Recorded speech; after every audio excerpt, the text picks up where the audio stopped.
pessoal. Bem, esse primeiro módulo nós temos 4 itens. No vídeo anterior vimos os 2 primeiros e agora vamos ver os 2 últimos. Nós terminamos ali com uma frase de Einstein: faça as coisas simples, mas não faça as coisas mais simples. E demos aí um pequeno spoiler de que nós iríamos começar então o terceiro item: consultoria em empresas de consultoria de grande e de pequeno porte. São duas situações. Uma é a consultoria, outra é a empresa de consultoria. E essas empresas de consultoria, elas podem ser de grande porte, de pequeno porte, de médio porte, ok? E nós vamos começar este item com 2 enquetes. Vamos lá fazer essa enquete sobre experiência adquirida, a primeira, e depois sobre plano de carreira. Enquete sobre experiência adquirida. Quantas empresas de consultoria de grande porte você conhece?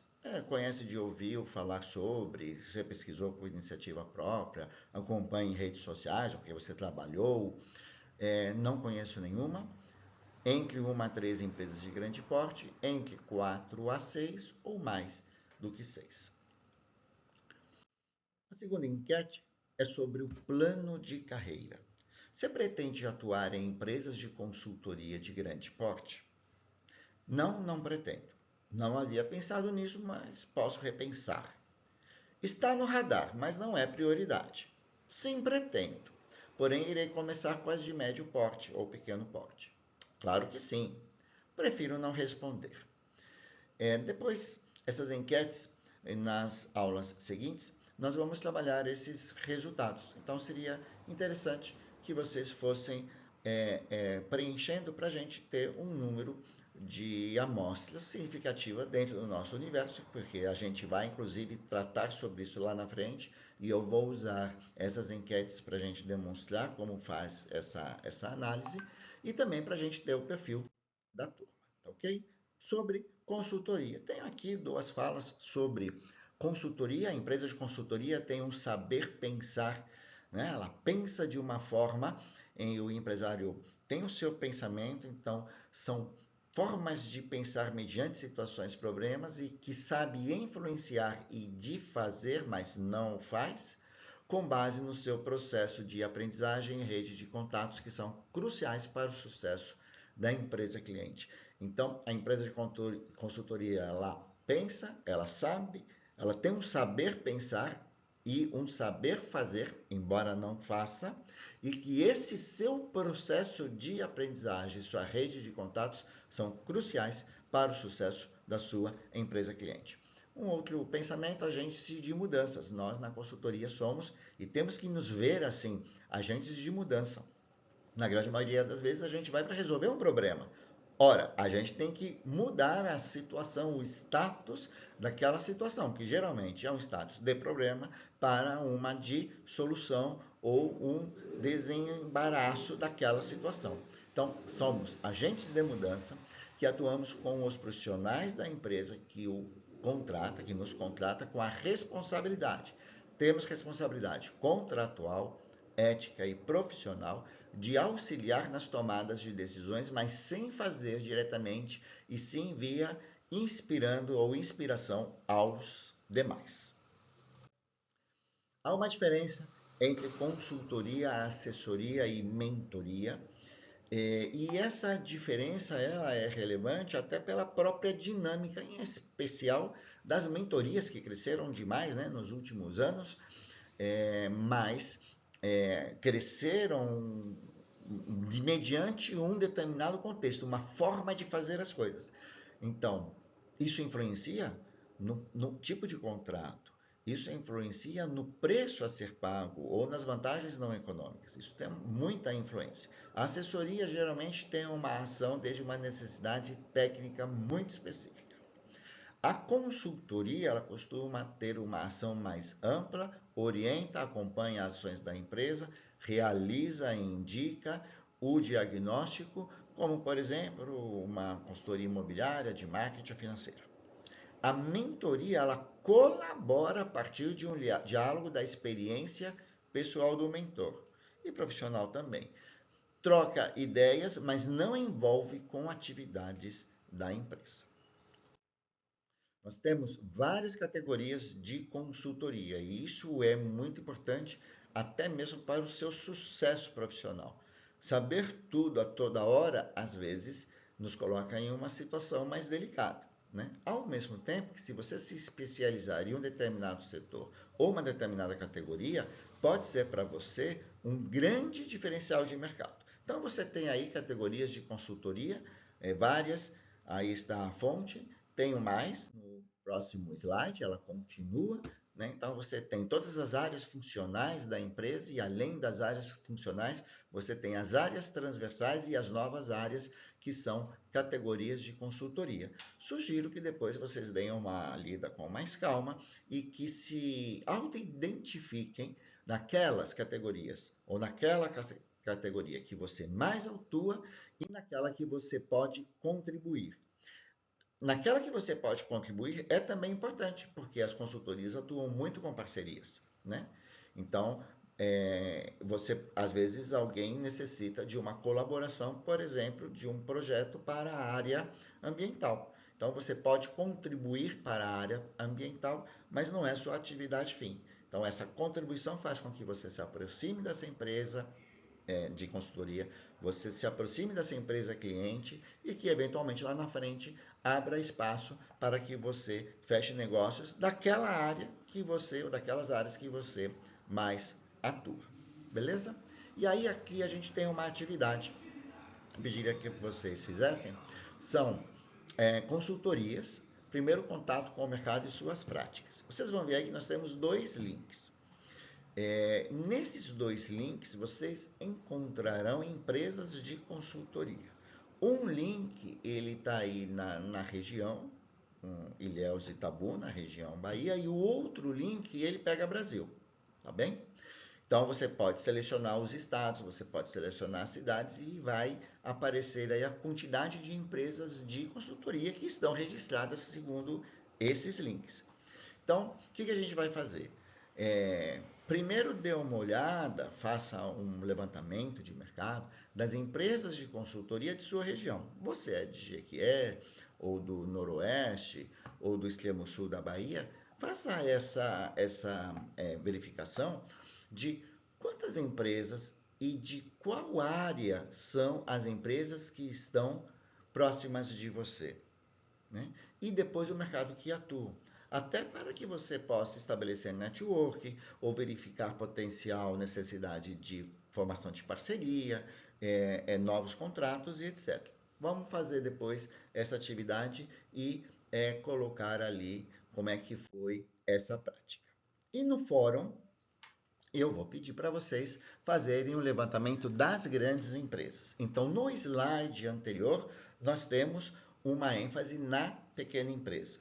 Porém, e agora aqui nós temos uma experiência na grande empresa, né? A gente já fez até uma enquete aí sobre isso.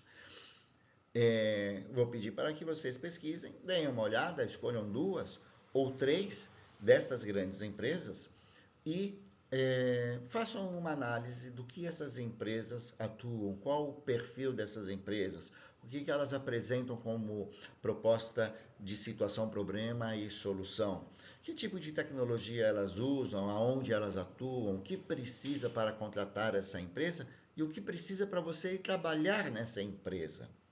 Tá ok? Eu acho que seria bastante interessante. Nós estamos num mundo cada vez mais globalizado, né? As tecnologias de informação cada vez mais avançadas, sempre foram, agora estão cada vez mais.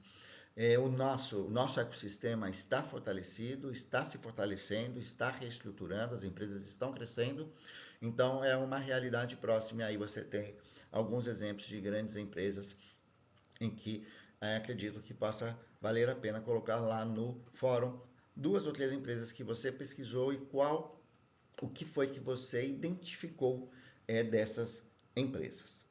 Tá ok? E a gente pode fazer um intercâmbio bem interessante de aprendizado comum sobre esse potencial. Aqui eu trago um exemplo do que está na página da Price, né? Então, ela na página, ela traz qual foi o desafio que o cliente apresentou a ela, né? O fundador de uma empresa familiar alemã, era o único acionista e diretor. Ele faleceu em um acidente sem deixar qualquer plano de sucessão. A transferência da propriedade resultaria no elevado imposto sobre a herança e levaria a um processo de sucessão patrimonial e de gestão que não era desejado por nenhuma das partes interessadas. A família precisava encontrar uma forma de reduzir ou evitar o altíssimo imposto sobre a herança e achar um meio de conduzir a sucessão na direção certa. O que a Price então ofereceu? Apresentamos várias opções para os membros da família com as consequências fiscais de cada uma delas. No fim, a viúva decidiu renunciar do seu direito de sucessão, abrindo caminho para que seus filhos pudessem assumir como herdeiros e recebeu uma indenização. A estratégia permitiu reduzir a carga tributária incidente sobre a herança. Neste trabalho, desenvolvemos um plano, implementamos toda a estrutura de transição, elaboramos os documentos necessários, avaliamos o espólio do fundador e preparamos a declaração do imposto de renda sobre herança. Então, observem aqui a questão metodológica, que eles não apresentam uma solução, né? Apresentamos várias opções. Eles fizeram vários estudos e, com base em conceitos, metodologias e legislação, a família acabou decidindo sobre a melhor. Evidentemente que para isso deve ter havido muito diálogo entre os consultores e a família para eles encontrarem um meio comum, um meio que teria sido o mais aceitável. E vocês veem que a forma adequada é ela abre mão, mas ela recebe uma indenização que justamente aí tem a questão dos impostos. Sobre a consultora, sobre o consultor. As estratégias no processo de consultoria, elas têm uma relação interpessoal e de autoconhecimento muito profunda. E isso é importante. O relacionamento do consultor com o cliente, o relacionamento do consultor com o seu conhecimento e o próprio conhecimento aí no mercado, o relacionamento do consultor consigo mesmo e o relacionamento do consultor com o mercado. Então você tem aí no mínimo quatro personas, né, com as quais você se relaciona de forma direta durante o seu processo de consultoria ou de formação para consultor. Isso a gente gostaria de destacar porque faz parte do processo, é assim que as coisas acabam funcionando. E o vai e vem, né? Eu estou animado, hoje não estou animado, acho que vou desistir, não, eu vou continuar. Esse vai e vem do nosso complexo sistema psicológico, né? Ele também passa aí por uma dessas, ou pelo menos por uma dessas variáveis, e então é importante que a gente saiba que faz parte do processo, né? E que a gente precisa, então, estar atento a isso. Alguns campos de atuação, consultorias de gestão e consultorias de processo. Aí você tem uma gama aí de possibilidades de atuação. Procurei deixar de forma mais detalhada. Até pode ser útil para que na contratação ou no diálogo com alguém para contratar uma empresa, vocês possam utilizar aí algumas dessas nomenclaturas, não é? Então, há uma possibilidade bastante vasta de atuação, mas dentro dessa atuação nós temos os dilemas. Um dos principais dilemas é fazer com que as pessoas façam aquilo que você disse que precisa ser feito. Esse é um dilema antigo, esse é um dilema complicado, né? E que se as pessoas pagam, por exemplo, a academia, mas não vão à academia achando que vão emagrecer, você imagine, né, na consultoria, não é? Então, há uma estratégia, né, que algumas consultorias adotam, aquelas que têm cacife para isso, que elas acabam cobrando caro justamente para forçar que aquilo que elas orientam que seja feita seja realmente realizado, né? O fato de você cobrar caro há um impacto grande no dono da empresa quando no mês ele tem que pagar, né? Ele vai cobrar a questão dos resultados e aí os consultores vão dizer, olha, nós fizemos, orientamos, fizemos a formação e etc., mas o pessoal não leva adiante. Então eu precisaria que seu público interno ficasse ainda mais sensibilizado e fizesse com que as coisas andassem. Se você cobra caro, o dono vai pensar duas vezes, vai ter que pagar, talvez ele se mova bastante nessa direção e inclusive utilize esse argumento. Mas se não faz tanta diferença para ele a parte financeira e a parte de sensibilização já está feita, talvez ele também deixe de lado. Isso não é bacana. Por quê? Porque a boa consultoria vai de boca em boca. Então, se ele não consegue identificar resultado, ele não vai te indicar. Isso não queremos. Nós queremos o contrário. Então, lutar para, né, brigar para, estabelecer alguma sistemática para que aquilo que a gente oriente seja feito, ela é importante, porque a nossa orientação nós sabemos que vai dar resultado de impacto, e é isso que a gente precisa. Beleza? Um outro dilema é apresentar uma proposta de trabalho de tal forma que sejam evitadas cópias das suas ideias, ou seja, que alguém pegue aquilo, eu faço então aqui internamente. Né? Esse é um dilema também bastante grande. Então, se você não for mais específico e detalhado, a sua proposta pode ficar extremamente genérica e não dar o diferencial necessário. Mas se você buscar esse diferencial e ser mais específico, você esteja talvez entregando o ouro e não vai conseguir depois recuperá-lo. Tá bom? Planejamento para atualização da formação e consolidação das redes de contato. Começa a trabalhar com consultoria, acaba não tendo tempo para atualização de formação ou fortalecimento da rede de contatos. E isso será cobrado lá na frente. Então, você passa um boom bacana de consultorias, mas com o enfraquecimento da sua rede de contatos ou com a ausência de atualização de sua formação, esse boom ele vai diminuindo, né? Então, encontrar mecanismos, saber colocar um planejamento a médio prazo. Os momentos bons que eu tenho sim que aproveitar e me dedicar a entender situações, problemas e resolver as situações nas empresas que eu estou atendendo, mas em algum momento também me dedicar ou aproveitar situações, workshops, oficinas, seminários, eventos, para que eu consolide a minha rede de contatos ou que eu me atualize em alguma forma de curso ou palestra, tá certo? E apresentar alternativas para os próximos negócios, você ter aí formas diferenciadas para próximos negócios.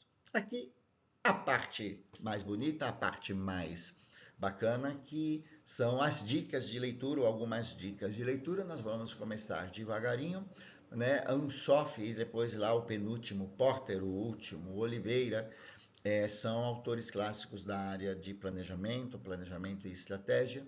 Então é sempre bom, aqui no primeiro momento de formação de consultores, recordar esses autores e solicitar uma releitura ou uma aproximação dessas obras. Tá certo? O Bert, Bloch, Junqueira, Merron são da área de consultoria. Aqui tem algumas obras, tem outras obras muito bacanas também, e que a gente sugere que se possa dar uma lida, dar uma olhada em obras sobre a consultoria. Mitzberg é um grande crítico de cursos de MBAs, como são chamados nos Estados Unidos, né? Cursos de mestrado, doutorado destinados à administração ou gestão de negócios. Ele faz várias críticas, então aqueles que nesse momento estão fazendo uma especialização e querem ver outros olhares, ou querem entender outros olhares de cursos como similares a esses daqui, Mintzberg acho que é uma obra interessante. Garrett Morgan, tem uma obra chamada Imagens da Organização, muito interessante, e ele vai apresentar as várias imagens que a mesma organização pode ter. Então ele vai dizer assim, como que se tinha antes, né? Uma empresa ela é democrática, ou uma empresa ela é uma empresa burocrática. E Morgan vai dizer, não, a mesma empresa, ela pode ser burocrática e democrática. E assim sucessivamente. E ele apresenta 8 características, bastante interessante isso, vai chamar das imagens, né, as 8 imagens que a organização pode ter, ou seja, são imagens simultâneas da mesma empresa, ok? Então, queria agradecer a participação, a gente se encontra lá nos fóruns, nas enquetes, e o próximo vídeo. Um abraço forte para todos vocês.